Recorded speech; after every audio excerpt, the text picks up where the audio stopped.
بسم اللہ الرحمن الرحیم۔ السلام علیکم ورحمۃ اللہ۔ آپ سب کو چینل میں ایک بار پھر خوش آمدید۔ آج ہمارا موضوع تندور کے پانی نے دنیا غرق کر دی۔ اس سے آپ اگر اس چینل پر نئے ہیں تو پلیز چینل کو سبسکرائب کیجئے، لائک کیجئے، شیئر کیجئے اور بیل آئیکن کو پریس کیجئے تاکہ ہر آنے والی ویڈیو آپ تک پہنچ جائے۔ جدید محقق اور سائنسدان بالخصوص مغربی مفکرین ایک عرصے تک طوفان نوح کے منکر رہے، لیکن 19ویں اور 20ویں صدی عیسوی میں ہونے والی تحقیق اور بعض دریافتوں کے نتیجے میں وہ یقین کی اس منزل پر پہنچ گئے کہ ہزاروں سال قبل ایک ایسا طوفان آیا تھا جس نے روئے زمین کی ہر شے غرق کر دی تھی۔ جب کئی سالوں بعد پانی خشک ہوا تو سمندروں اور خشکی نے نئی شکل اختیار کی اور انسان نے ایک بار پھر زندگی کا آغاز کیا۔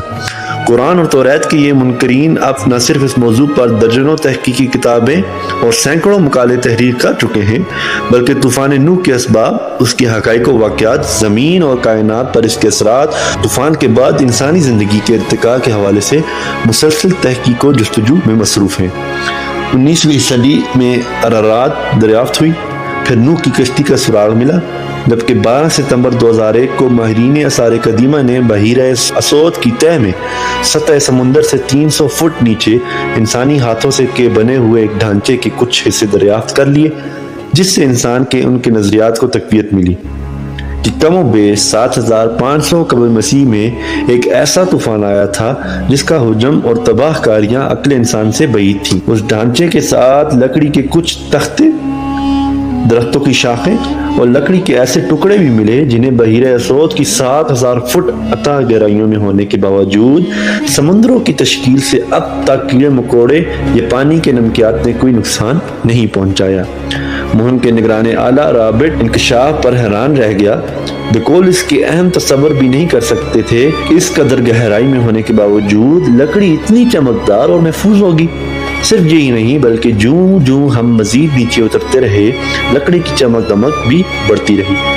محققین نے بحیرہ اسود سے ہونے والی اس دریافت کو قدیم ترین جہازوں کی رکابی اور ایک ناقابل یقین حد تک عظیم طوفان کے پس منظر میں دیکھا ہے۔ 2000 میں اسی ٹیم نے موجودہ ساحلی سمندر سے 550 فٹ نیچے ایک اور ساحل دریافت کیا تھا، جو اس امر کی ابتداء شہادت تھی کہ ہزاروں سال پہلے اس علاقے میں کوئی بڑا طوفان آیا تھا۔ 12 ستمبر 2001 کی دریافت سے چند روز پہلے رابرٹ کی ٹیم ترکی کے ساحلی شہر سنوف سے 12 میل مشرق میں مصنوعی آلات کے ذریعے سمندر کی تہہ کا جائزہ لے رہی تھی۔ جب اس نے ایک روبوٹ کو تہہ میں اتارا تو انسانی ہاتھوں کے بنے ہوئے ڈھانچے کے منظر عام پر آنے نے گویا تحقیق کا رخ ہی بدل دیا۔ 311 فٹ کی گہرائی پر روبوٹ نے 39 فٹ لمبی اور 13 فٹ چوڑی ایک مستطیل عمارت کی نشاندہی کی کہ جو ایک اچھے خاصے باڑے کے برابر تھی۔ اس کے ساتھ ہی درختوں کی شاخوں، لکڑی کے ٹکڑوں، تراشیدہ پتھروں اور دیگر اشیاء نے یہ ثابت کر دیا کہ اس ڈھانچے میں کبھی انسان رہا کرتا تھا۔ اس علاقے سے ماہرین کو 2 اور تباہ شدہ جہاز ملے جن کے ڈھانچوں میں سے کثیر تعداد میں لکڑی کے تختے اور پکی مٹی کے بنے ہوئے مرتبان بھی برآمد ہوئے۔ اس طرح کے مرتبان قدیم زمانوں میں زیتون کا تیل یا شراب جیسی مائع اشیاء کی نقل و حمل کے لیے استعمال ہوتے تھے۔ سائنسدان اس تحقیق میں مصروف ہیں کہ یہ مرتبان مستطیل عمارت کے دور کے ہیں یا اس سے بھی قدیم کسی سیلاب کے زمانے کے ہیں۔ ماہرین بحیرہ اسود میں ایک عرصے سے دلچسپی رکھتے تھے کیونکہ اس کے پانیوں میں 500 فٹ گہرائی کے بعد آکسیجن نہیں ہے۔ چنانچہ تھیوری کے اعتبار سے ایسا عضوی مواد جو عام حالات میں فوراً کیڑے مکوڑوں کی نظر ہو جاتا ہے، بحیرہ اسود کی گہرائی میں بالکل محفوظ رہتا ہے۔ یہی وجہ تھی کہ رابرٹ نے بحیرہ اسود کی گہرائیوں پر تحقیق کا فیصلہ کیا۔ اس کی وجہ سے 2000 میں کولمبیا یونیورسٹی امریکہ کے ماہرین ارضیات ولیم ریان اور والٹر پٹمین کی کتاب نوح کا طوفان تھی، جس میں یہ مفروضہ پیش کیا گیا تھا کہ موجودہ سمندر 7500 قبل مسیح میں اس وقت وجود میں آئے تھے جب گلیشیئرز کے پگھلنے کی وجہ سے سمندر کی سطح اس قدر بلند ہو گئی کہ بحیرہ روم کا پانی باسفورس کے قدرتی ڈیم یعنی خشک پٹی کے اوپر سے بہہ نکلا تھا۔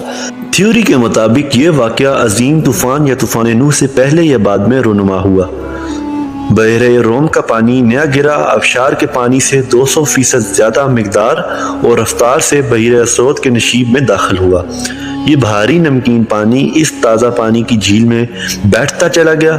اس نظریے کے تحت تازہ پانی نے نمکین پانی کی صورت اختیار کر کے محض 200 سال کے عرصے میں نہ صرف جھیل کی سطح بلند کر دی بلکہ ہزاروں مربع میل کا علاقہ اس کی آبادی سمیت تباہ کر ڈالا، جس کے نتیجے میں کروڑوں انسان مارے گئے اور لاتعداد درخت، پودے اور جانور اس کی نظر ہو گئے۔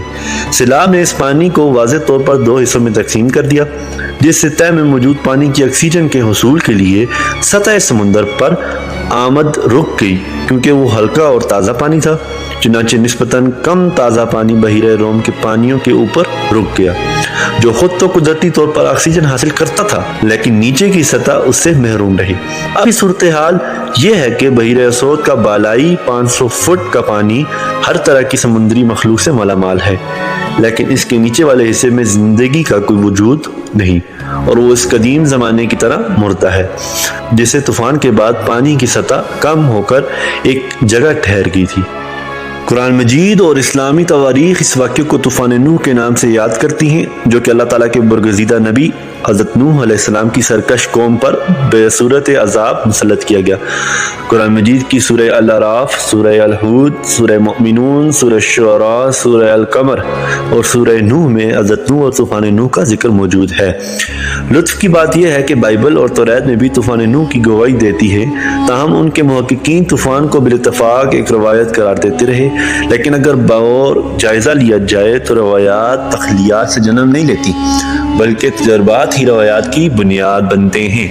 اس لیے بعض حقیقت پسند مغربی مفکرین اب بھی اس ششپن میں ہیں کہ وہ اس طوفان کو کیا رنگ دیں۔ رابرٹ کی تحقیقات کے جو نتائج سامنے آئے ہیں ان کے مطابق کم و بیش 8100 قبل مسیح تک ذکورہ مواد تازہ پانی میں موجود رہا، لیکن 600 سال بعد اس کی جگہ مردہ پانی نے لے لی، یعنی اگر کوئی طوفان آیا تھا تو وہ کم از کم 7500 قبل مسیح میں آیا ہوگا۔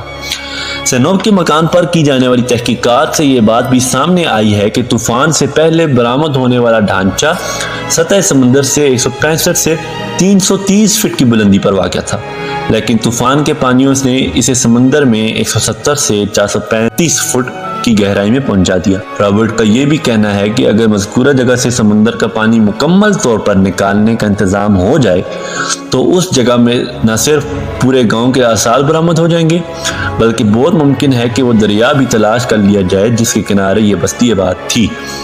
بہرطور حضرت نوح اس دور میں پیدا ہوئے تھے جب اولاد آدم پھیل کر ایک امت کی صورت اختیار کر چکی تھی، تو توریت کے مطابق آپ حضرت آدم کی نوئی پشت میں سے تھے، مگر قرآن نے آپ کے جو حالات بیان کیے ہیں اس سے اندازہ ہوتا ہے کہ آپ حضرت آدم اور حضرت نوح میں ہزاروں سال کا فرق تھا۔ مورخین نے زیادہ سے زیادہ فرق 2256 سال بتایا ہے، لیکن حالات و واقعات اس سے کہیں زیادہ طویل عرصے کی نشاندہی کرتے ہیں۔ اندازہ ہے کہ حضرت آدم کی وفات اور حضرت طوفان نوح میں کم از کم 10,200 سال کا فرق ہے۔ اس خیال کو یوں بھی تقویت ملتی ہے کہ مغربی اسکالرز کی تحقیق کے مطابق 960 سال کی عمر میں حضرت آدم کا انتقال ہوا تو ان کی 7 پشتیں حیات تھی، جبکہ دنیا کی کل آبادی 1,20,000 تھی۔ لیکن جب طوفان نوح برپا ہوا تو روئے زمین پر بسنے والوں کی تعداد 7 ارب کے لگ بھگ تھی۔ بعض مغربی مصنفین یہ آبادی اس سے بھی زیادہ بتاتے ہیں۔ آبادی کے اس فرق سے توریت کا حضرت نوح کو حضرت آدم کی نویں پشت سے قرار دینا درست ثابت نہیں ہوتا، کیونکہ محض 2 پشتوں کے فرق سے آبادی میں اربوں کا اضافہ ممکن نہیں۔ اگر طوفان نوح کے وقت مغربی محققین کی 7 ارب آبادی کو درست تسلیم کر لیا جائے تو پھر قرآن کے بیان کردہ حالات مستند اور کسی بھی شک و شبہ سے بالاتر ہیں۔